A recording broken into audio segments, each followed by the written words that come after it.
Hey guys, welcome back to my channel. I'm Teresa. This is Lost My Thread. I recently experimented with natural dye for the first time and I want to show you how it went.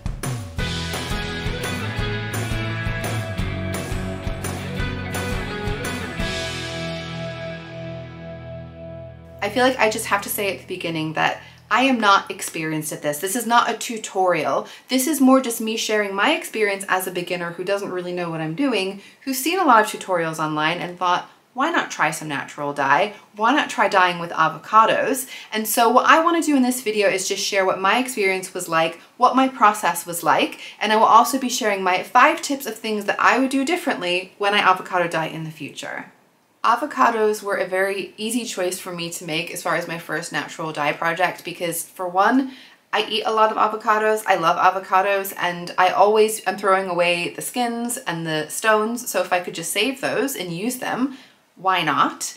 I also really love the color that you get from avocado dye. Now, like I said, natural dyes are always a little bit of a mixed bag. You don't know exactly what you're gonna get, but when I've looked online at pictures of the colors that you get from dyeing with avocado, to me, that's just colors that are very much in my palette that I like, that I would wear.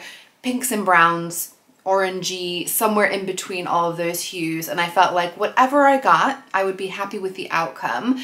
And depending on how it goes, it might go more pink, it might go more red, it might go more yellow. But either way, I felt like it was going to be in my palette and be a wearable garment at the other end, which is kind of the whole point for me. As far as preparing the avocados, I will say I do think it's really critical, and I saw on a few different sites, cleaning the skins and cleaning the stones is really important. Any leftover green gunk will completely just muddy the water and it will make it more brown. You're not going to get as clear of a color. So I scraped all of the avocado skins after I used them. I rinsed them off and then I just let them dry and then I put them in the freezer till further use. The stones, I scraped around the stones with a spoon to get as much of the green flesh off as possible. And then after that, I used just a paper towel. You could easily use a rag as well with some water just to rub around to get as much off as possible. Again, I let that then completely dry and then stuck it in the freezer. Now I will say lots of places say you can freeze your avocados, you know, stones and skins, and then just use them as they are. I, in future, would probably take them out of the freezer before I use them, just because I do think it really dramatically dropped the temperature of my dye bath and it extended the process. It took a lot longer for them to heat up for the color to come out. So in future, store them in the freezer, but maybe just defrost them overnight or even probably just for a few hours before you start your dye. In general, I know that when you're picking fabrics for dyeing, you do want to stick with natural fibers. They tend to take the dyes more effectively. So I went with some cotton just because that was what I found, the fabrics that appealed to me. I had a white cotton double gauze fabric that I got from Sew Me Sunshine, and I got a white cotton rib knit fabric that I got from the Fabric Godmother. That one does have a little bit of elastane in it. I will say, looking at them, there was a slightly different tone to the white. You know, there are different shades of white, and I did notice that the rib knit was a slightly bluer tint than the cotton double gauze. So I just bared that in mind and I thought that was likely to affect the coloring, which it did. The other thing that I decided to do was to actually sew the garments up first. That way I knew that I was going to be having the least amount of fabric in the dye bath as possible, which to me would mean that hopefully the fabric has a little bit more space to move around and I'll get a more even color. I did make sure that anything that was going to have visible seams, I sewed with cotton thread. In general, I did stick with cotton thread throughout, a white cotton thread that was going to match. But for my serged seams, I chose a pink serger thread that I felt like was going to be somewhere in the range of the colors that I was hoping the dye would turn out as. I did also put some fabric labels in there in the backs of the tops. I made 3 tops. And the reason I did that was just because I felt like it would be fun to see how that would take the dye. And of course they did take the color in the same way because I used 100% cotton fabric tags. And I feel like that's such a fun detail for me. Before you dye the fabric, you are meant to scour it, basically wash it really effectively. There are a lot of sites online that say to use soda ash, which is what I would do in the future. I found other resources to say that if you just wash it in the washing machine at a high temperature with laundry detergent, that will do the trick. That's what I did, and I do think it probably didn't take the dye as effectively as it could have as a result. So soda ash is what I'm going to try in the future. As far as the mordant, so mordanting is basically putting it into a chemical that will allow the fibers to open up so that they take the dye in more effectively. The mordant that I used was aluminium acetate. I found instructions online about how to use it, but essentially it's a powder that you dissolve in some water, you then put the fabric inside, and I gave that a really good soak, agitated it around, and left it overnight. I then rinsed it out before I started the dye process. I did use a mask and gloves when I was mixing with that powder because it's not great for your system to have it internally. I do also have a separate pot and bucket and tongs that I use for my dyeing, so these are not going to get mixed with the ones that I'm using for eating. Now for the number of avocados to use, I will say that is something that is really varied depending on which reference you're looking at. So there were some tutorials saying you needed just about 4 or 6, some saying that you needed 36. Now I will say obviously it's going to vary depending on how much water you're using, how much fabric you're using, but even within that, honestly guys, it is just across the board not clear how much you need to have. I went with what I did have, which was about 12 or 14 avocados. I tried to count them, but then at some point I realized I just tipped a load in and I wasn't quite sure what I was working with. As far as heating up your dye bath, another thing that everybody says is that you need to do that really slowly. You don't want to burn them, you don't want to scald them. So I used a relatively lower temperature to try and bring it up to the correct temperature. And I saw on one site that you don't want to boil it, but if you keep it between 70 and 85 degrees, that is going to help to get the color out most effectively without any risk of changing the color. If you go too hot, it's going to just turn brown and it's lost basically. So I took about half an hour for the temperature to get up to where it was meant to be. And then it is supposed to take around, well, at least an hour and a half is what I hear, but it could take several hours. Again, really unclear about how long it's supposed to take because it's so variable across different references. But for me, it took quite a while to get to the temperature or the color where I wanted it to be, keeping it at that temperature. So after an hour and a half, I started dipping little pieces of paper towel in the water. That's a good way for you to just test what the color is looking like. And after an hour and a half, it literally just looked white. There was no change on the paper towel. I couldn't see any color coming through. The first time I actually started to see some color was at 2.5 hours. So this is 2.5 hours sitting at that temperature. If I don't think the color is accurate, I will pop another image up.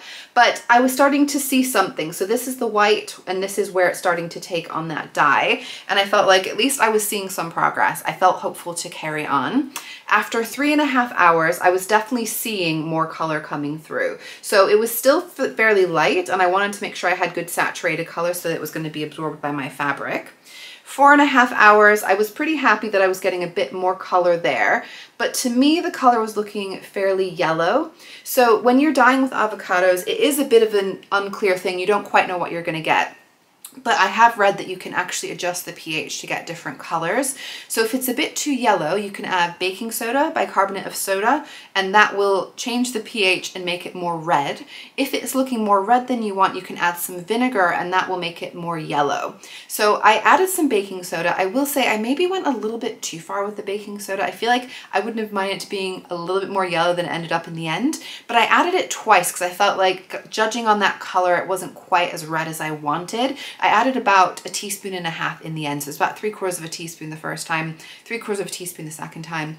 Next time I'd maybe just do it the once if I feel like I need any. I don't want to push it too far. It's always difficult to know though when you're just trying to look at a barely changed color on a piece of paper towel, but you can also wait until the color is more mature and saturated to get a bit of a better idea. So for me at 5.5 hours, after a bit of baking soda, this is what I had. So it definitely was more like a browny pinky red, which was a nice color, but I didn't feel like it was quite as dark as I wanted it.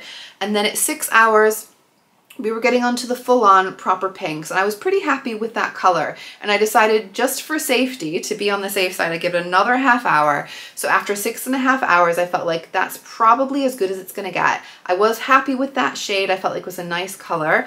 And even if it wasn't as bold as that, it at least seemed like the right hue, the right shade of pinky, browny, orangey yellow that I was going for. So that's when I added my fabric. Once you get the color you want, you then have to strain that water out so that way you've just got the water and you can take out all the skins and the stones. If those are left in there, those are gonna then go against your fabric and they're gonna leave a really dark mark and it's not gonna be an even dye. Now, how you leave the fabric in there, again, That's anyone's question. I did turn the heat off at that point, which again, some people say you should, some people say you shouldn't. I felt like 6.5 hours, well, 7 hours if you include the heating the water up point of my hob being on with the gas bills the way they are. I thought that was going to do it for me. Now, some sites will say to keep it in for, you know, several hours. Usually they say 1.5 to 2 hours. Closet Core website, which is the one that I was mostly following, said 1 to 2 hours or overnight, which is not very clear and not very easy how you're supposed to know which way you want to go. I checked it after an hour and I was actually pretty happy with the look of the fabric. I did try my best to make sure that I was agitating the fabric, moving it around, trying to avoid it being creased or bunched up in any areas. I will say I was a little bit challenged because I've had issues with my right hand that I cannot use the tongs with my right hand at the moment because of an injury. I had to use my left hand and I did find it a lot more awkward to move it around, so possibly I wasn't doing myself any favors there, but I do feel like I should have been able to agitate that fabric around a little bit more effectively. I think if I had less fabric in the pot, that would have done some good for me. I went for 3 tops. The cotton double gauze, I will say, was much easier to move and shift around, and it kind of billows and sways in the water a bit like a jellyfish. But the rib knit, cotton rib knit fabric was just a lot more stiff and likely to stick together and a lot more awkward to move around. So I think if that one was gonna have a bit more space around it, it would have been easier to agitate, or I could have used fabric that was just a little bit more floaty in and of itself. So after an hour, honestly, the fabric looked really good. It had taken a whole lot of color. It looked a lot more dyed than the paper towel did. And I felt like, I don't know, it looks good now, but what's the harm in keeping it a little bit longer? So I decided to go with the 2 hours. Because of my range of 1 to 2 hours or overnight, it looked good after an hour. Let's give it the 2 hours and hopefully that will be what I need to do. In future, guys, I'd go overnight. Whether or not it would have made a difference is really anyone's guess. Even though it looked so lovely and rich and saturated with that color when I took it out of the dye bath, as soon as I rinsed it off, so much of that color came off. It was a little sad to watch it all fading away. It is still a beautiful color that I got in the end, but I wish it had been a bit darker, and I think keeping it overnight in the dye bath would have made a difference. The end results were a little bit mixed, but I feel like overall positive. So I'm going to show you the finished garments. This is the Lemont top by Itch to Stitch. This is my first version I made of this top. I've actually made another one since because I really do like it. It's got a really beautiful design with princess seams going into a dolman sleeve, a really nice poof at the shoulder. I feel like it is such a great choice for this fabric in particular. I don't think the color is really coming up accurately on screen, so I'll make sure that I insert some images so that you can see what this looks like.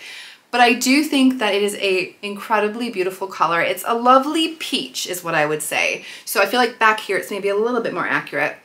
It's a really lovely peachy color. It does have a little bit of that sort of browny yellow hues in there, but I feel like it's a bit of a brighter pink than I would have probably gone for.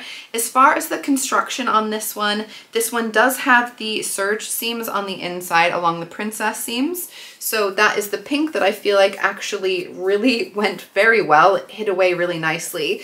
The actual construction seams were cotton thread, which took the exact same coloring. There was also some top stitching again, because I used the cotton thread. It just blended in really beautifully. My fabric label here took the dye really nicely, and it makes me happy that that's all just matching and went well together. This is a really beautiful top. I do love it, and I am going to be wearing that one very proudly. The next one is the other cotton double gauze one, which is not going to show up much on the hanger. This is the Peppermint Wrap top. This is from Peppermint Magazine, designed by In the Folds. This is my second version of this top. I really loved the first version and wanted to get another one in my life. Again, I feel like the color is just so gorgeous. Cotton double gauze is, again, a really good choice, I think, for this top. It makes it really beautiful and elegant looking. This one is finished all with French seams. So completely French seamed on the inside. Again, I used cotton thread, so it just took that dye really beautifully, finished really beautifully inside and out, and it does make me really happy that I know that it's finished nicely. It's got whatever color this is going to have over the years. And then the final one to show you guys is this one. This is the Gable top by Jennifer Lauren Handmade. Second version I made of this top. Now I was actually intending to make a short sleeve top with this fabric, but it's a thicker cotton rib knit than I was expecting. It's really quite warm and thick, so I felt like it would suit a long sleeve top much better. but I didn't really order enough fabric that you'd usually want for a long sleeve. So I ended up piecing together. There is a version of this top that actually has like a cuff section at the end. And so I did a sort of faux version of that just by adding on the length to the sleeve that you needed. And I feel like it worked well. You'd never know. This one again has a really cute fashion or slow fashion fabric label in there that dyed along with it. This is top stitching with cotton thread, and then this one also had some serger thread. I forgot to show you guys on my cotton double gauze top, the Peppermint Wrap top, another one of my cotton labels in there. All of these cotton labels came from Intensely Distracted. That's my favorite label company, and they do a lot of the woven cotton ones, which are my preference because they're not scratchy at all. And obviously for dye projects, if you want it to be able to dye, you need it to be cotton anyway. Now, the gable top, I will say that one was less successful in that it didn't take the color as well. So I don't think the color is as rich. It's slightly lighter, it's slightly bluer, which I thought was probably going to happen when I noticed that the white was just a little bit more blue. But the other thing that happened with this one, as I said, I couldn't move it around in the dye bath as easily, and it's ended up blotchy, which is a real shame. It's a very difficult thing to show you guys because cameras, I feel like they're trying to be clever and correct these kinds of things. So I don't know if you can see, there is definitely a bit of blotchiness on the front and the bust area, which is definitely not where you want it. There's also some blotchiness on the sleeves, which in this lighting, I really can't particularly see, but I will make sure I put in some images where I feel like I can see that it's not as good as it could be. The blotchiness of the dye, it is enough to put me off wanting to wear it, particularly out and about. I'll wear it at home. I'm very happy to wear it at home. This one may end up becoming like a really nice warm pajama top, which I do need, to be completely honest. I need more of those. A lot of my old ones are really worn out. But I feel like it may be something that I'll wear later on as the dye starts to fade. So something I know is very common with avocado dye, it doesn't keep the same coloring forever, which is partly why I was hoping these would have a little bit more of a saturated color to begin with. Right now, they're a fairly light color, and I think they're just gonna get lighter and lighter over time. My hope is with this gable top, because it is just a little bit blotchy and uneven, as that color starts to fade, I think that'll be less obvious, and then I'll probably be able to wear it as more of just an off-white top as I wash it and wear it over time. So though I feel like that went overall pretty well, it was an experiment, and there are things that I would do differently next time. So my top 5 takeaways of things that I would do differently in the future is, number 1, I would scour my fabric, properly scour my fabric with soda ash to make sure that it has the best opportunity to absorb the color as possible. Second thing I would do is defrost the avocado skins and stones before I put them in the water. Number 3, I would use more avocados. I think more is more with avocado dyeing. I use around 12 to 14. I would use at least 24 if I'm dyeing in the future, and hopefully I would get a richer color more quickly. Number 4 is I would go cautiously by adding anything to affect the pH and adjust the color.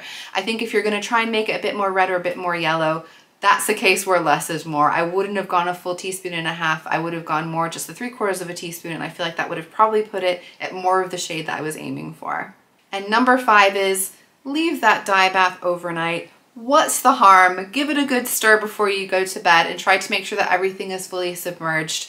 I feel like the longer you can leave it in the water, there's no harm that's going to come from it. If anything, it will take more of that color, but that means that over time, as it's more saturated to begin with, you'll get lovely hues as it goes on throughout its life.